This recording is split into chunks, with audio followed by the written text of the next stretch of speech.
Bonsoir.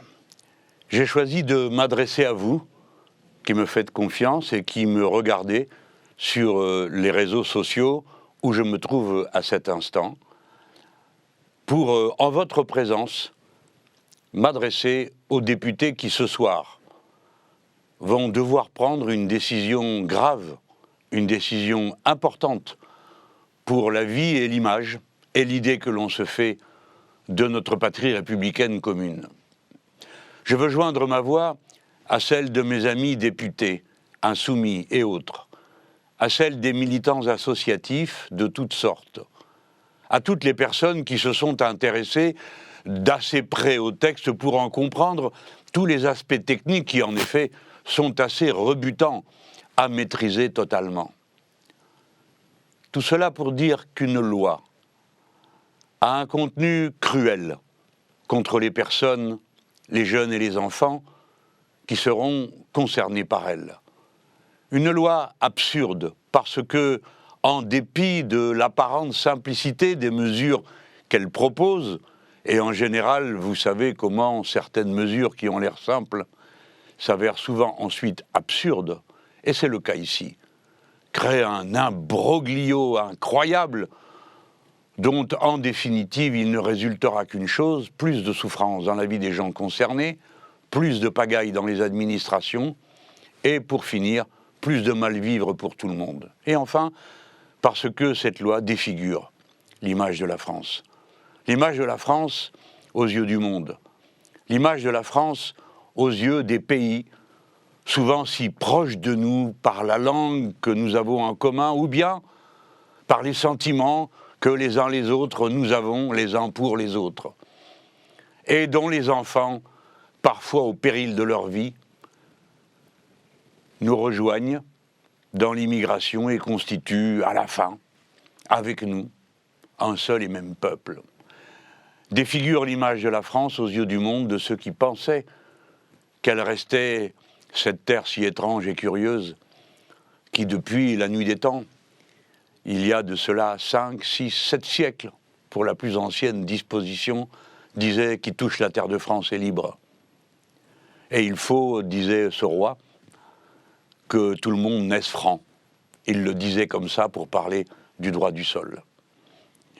Mais avant cela, je voudrais d'abord dire deux mots. Le premier, pour remercier Madame Le Pen, dont la franchise permet dorénavant de savoir, puisqu'elle a admis que c'était pour elle une victoire idéologique totale, que ce texte de loi sur l'immigration, et qu'elle a reconnu la maternité qui est la sienne des principales mesures. Ainsi, nous évacuons les discussions sans fin pour savoir si oui ou non telle ou telle mesure s'apparente à tel ou tel corps de doctrine.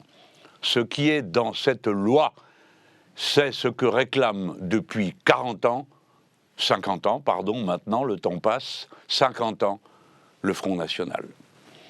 Je ne peux bien sûr qu'en donner des exemples.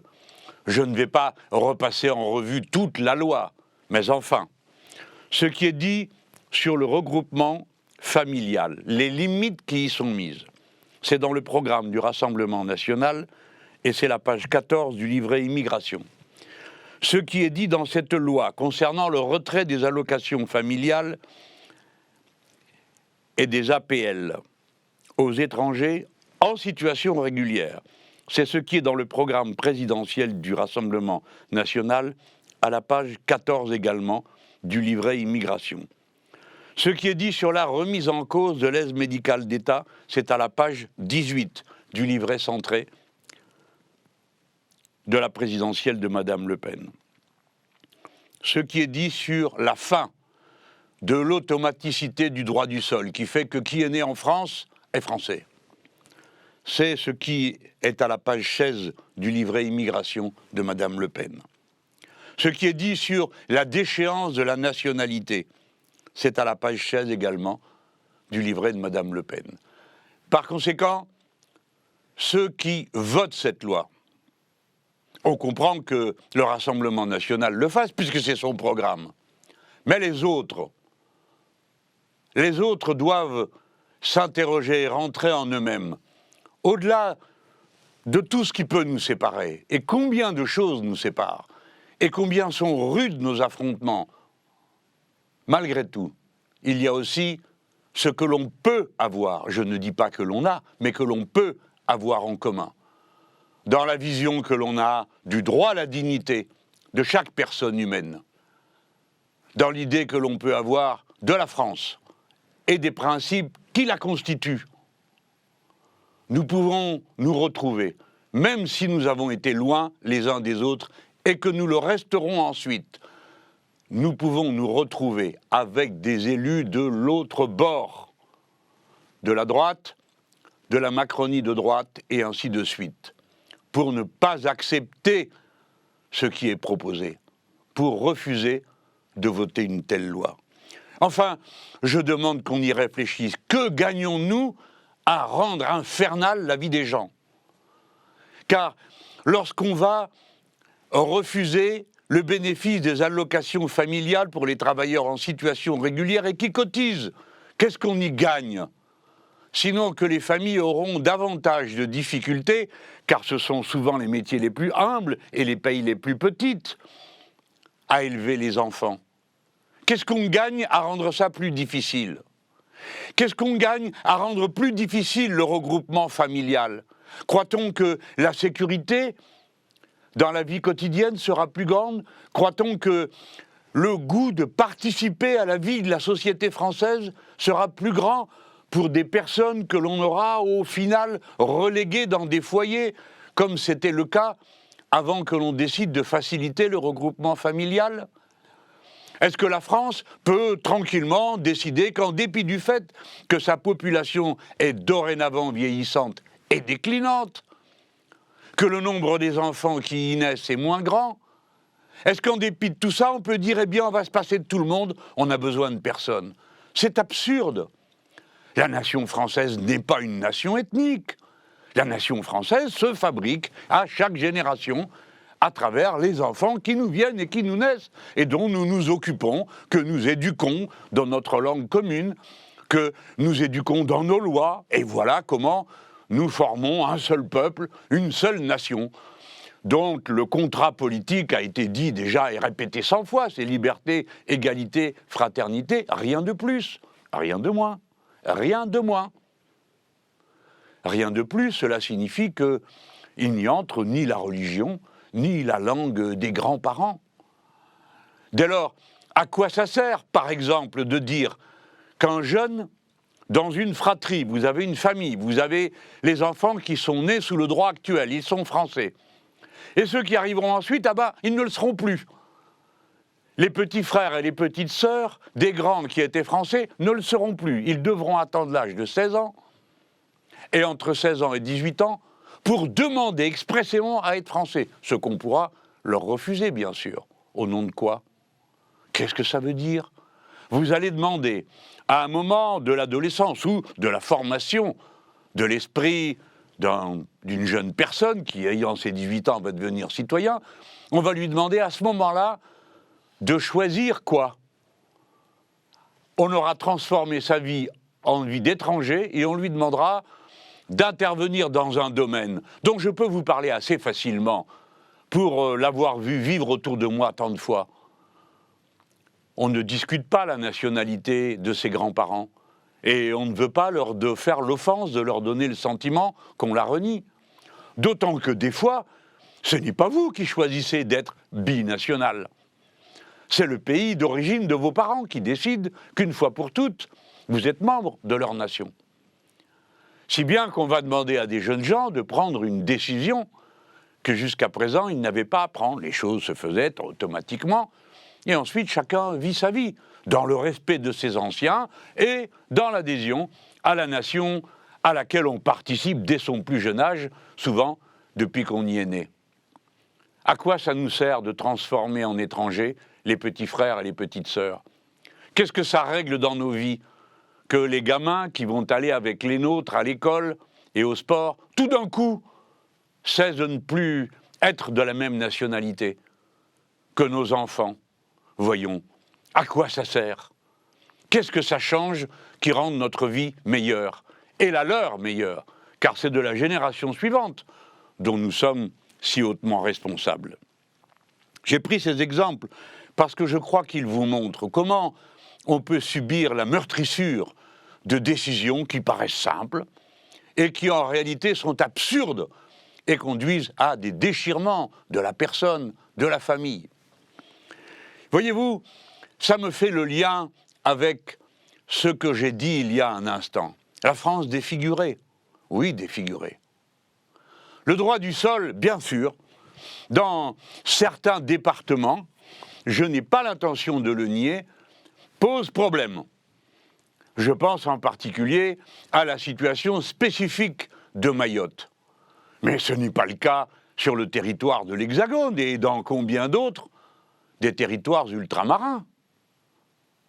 Dès lors, qu'est-ce que ça peut bien vouloir dire?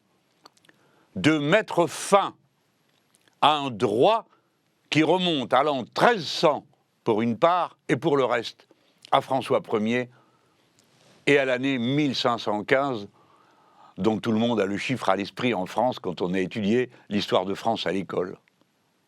C'est absurde. Qu'est-ce que ça apporte de plus à la France de perdre ses enfants? Car ce sont ses enfants. C'est elle qui les a accueillis, éduqués, élevés, amenés à l'école.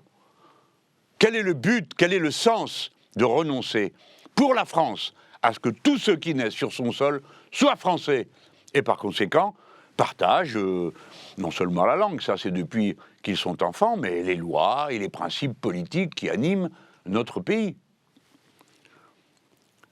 J'ai donné cet exemple parce que je crois qu'il signale bien quelque chose de l'identité profonde de la nation française. L'identité profonde de la nation française, c'est l'unité de son peuple dans la République. C'est elle qui nous fait égaux et qui fait que, quoi qu'aujourd'hui nous ayons un grand-parent sur 4 étrangers, là où hier il n'y en avait qu'un sur 10, eh bien la nation française s'est faite comme elle l'est aujourd'hui. Enfin, cette manière de faire va nous couper du monde. D'abord, je veux vraiment protester de toute ma force contre cette idée absurde, après qu'on ait déjà augmenté les droits d'inscription des étudiants étrangers dans les facultés, les universités françaises. Dorénavant, on va leur demander de verser une caution qu'on garderait dans le cas où ils resteraient dans notre pays. Mais qui a pu avoir une idée pareille? Est-ce que vous vous rendez compte que dorénavant, si on applique une mesure comme celle-là, il faut vraiment être un gosse de riche pour pouvoir venir en France? Mais la richesse ne fait pas l'intelligence. Il y a des enfants de toute extraction sociale qui peuvent accéder à l'éducation supérieure en France. Et ils sont les bienvenus. Nous avons besoin d'eux. Je vous le dis, nous ne sommes pas suffisants par nous-mêmes. Nous avons besoin de ce nombre, apprenant dans notre langue et côte à côte avec nos jeunes gens ce que nous avons à enseigner dans nos universités. On se coupe du monde, et notamment du monde francophone. Je vous pose la question, à quoi bon continuer à parler la langue française? À quoi bon éduquer dans la langue française? Je dis la langue française quand je devrais dire la langue commune. Ces enfants, si ensuite on ne peut pas aller à l'université de son choix en France, et si ensuite en plus il faut déposer un magot qui serait détenu en otage jusqu'au départ. Et enfin, tout de même, quelle arrogance. Nous aussi on émigre. Vous savez, il n'y a pas que les autres. 45 000 personnes par an émigrent. 4% de notre population vit à l'étranger. Il ne nous reste plus à souhaiter que les autres pays ne traitent pas aussi mal nos enfants que nous nous apprêtons à traiter les leurs. Que les autres pays ne traitent pas aussi mal ceux qui vont aller travailler ailleurs que nous-mêmes nous traitons ceux qui viennent ici pour en faire autant.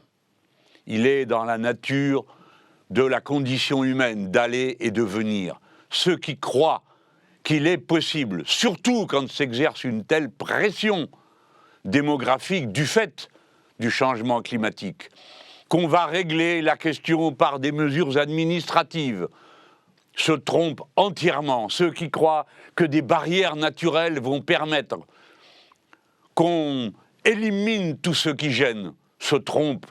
Et il suffit de voir comment 30 000 personnes prennent le risque de mourir dans la Méditerranée plutôt que de renoncer à leur migration. Dès lors, dans un pays qui a des frontières, qui a des visas, qui a des passeports, il faut s'efforcer, bien sûr, de faire respecter toutes ces dispositions. Et bien sûr, personnellement, je ne propose pas qu'on dise « vient qui veut ». Mais je ne propose pas non plus qu'on dise « vient personne », comme c'est prévu. Figurez-vous qu'ils ont inventé des quotas. Des quotas ? Ah, mais comme l'idée a l'air simple et séduisante, alors on va dire on prend tant de monde. Très bien, et ceux qui viennent en plus, vous en faites quoi ? Eh bien, comme d'habitude, vous essayez de les foutre dehors. C'est-à-dire qu'au bout du compte, rien ne changera. Sinon qu'on va encore brutaliser, encore augmenter les interventions pour surveiller, pour vérifier, pour tout ça est ingérable, compte tenu de ce qu'est la population de notre pays. Et encore, vous voyez, je ne vous présente que des arguments sur lesquels on pourrait s'accorder maintenant même, quel que soit le parti politique auquel on appartient, quelle que soit son idée de la façon de faire, et même quelles que soient les réserves que l'on peut avoir à l'égard des arguments que j'ai présentés sommairement. Mais pour l'essentiel, on peut s'entendre. C'est-à-dire sur l'idée qu'on se fait de la France tous. Ben, je pourrais vous dire que si on m'en demandait mon avis, moi je régulariserais tous les travailleurs sans papier, car je sortirais de l'angoisse du quotidien. Des milliers de familles, de pauvres gens qui se cachent, qui ont peur de s'adresser à l'autorité, parce que s'adresser à l'autorité, c'est immanquablement signaler qu'on est en situation irrégulière. Il faut régulariser tout ce que l'on peut, parce que grâce à cela, on peut avoir une vie meilleure, une vie plus digne, tous ensemble. Mais je ne vous demande pas de partager cette idée. Je m'adresse à vous, qui avez été mes collègues. Je connais personnellement nombre d'entre vous à l'Assemblée nationale. Je ne suis pas surpris de voir déjà certains d'entre vous annoncer qu'ils ne voteront pas une telle loi. Bien sûr, je m'y attendais, s'agissant du MoDem, qui est héritier de la démocratie chrétienne, car si le mot chrétien veut dire quelque chose, quel rapport il peut avoir avec une loi pareille ? Je m'y attendais. D'autres personnes, de manière plus inattendue, mais tellement forte, prennent le risque de dire, eh bien, quelle que soit notre appartenance à la famille politique du président de la République, nous ne voterons pas une telle loi. J'ai connu personnellement ce genre de situation dans le passé. C'est difficile, et c'est pourquoi je salue et je respecte ceux qui prennent de telles décisions. Je ne sais pas si je vous aurai convaincu, mais je sais que j'aurais manqué à mes devoirs et au devoir de confiance que tant d'entre vous m'ont manifesté si je n'avais pas pris la parole à cette heure. Il n'y va pas seulement de l'idée, de la manière qu'on a de régler les questions de l'immigration. Il y va de l'idée qu'on se fait de la dignité de la personne humaine. Il y va de l'idée qu'on se fait de l'unité de notre peuple et de la nation française comme nation républicaine. J'espère de toutes mes forces être entendu. J'espère de toutes mes forces que cette loi ne soit pas votée ce soir. Et j'appelle tous ceux qui sont dans notre famille politique à se regrouper fermement, à s'unir entre eux, pour immédiatement montrer qu'un autre chemin est possible, mais c'est une autre histoire. Pour ce soir, je m'en tiens à l'essentiel. Ne votez pas cette loi. Et vous autres qui m'écoutez, vous avez le moyen d'intervenir sur vos parlementaires. Appelez-les, écrivez-leur, respectueusement, tranquillement, mais faites-le, parce qu'il y va de l'idée qu'on se fait de notre patrie commune.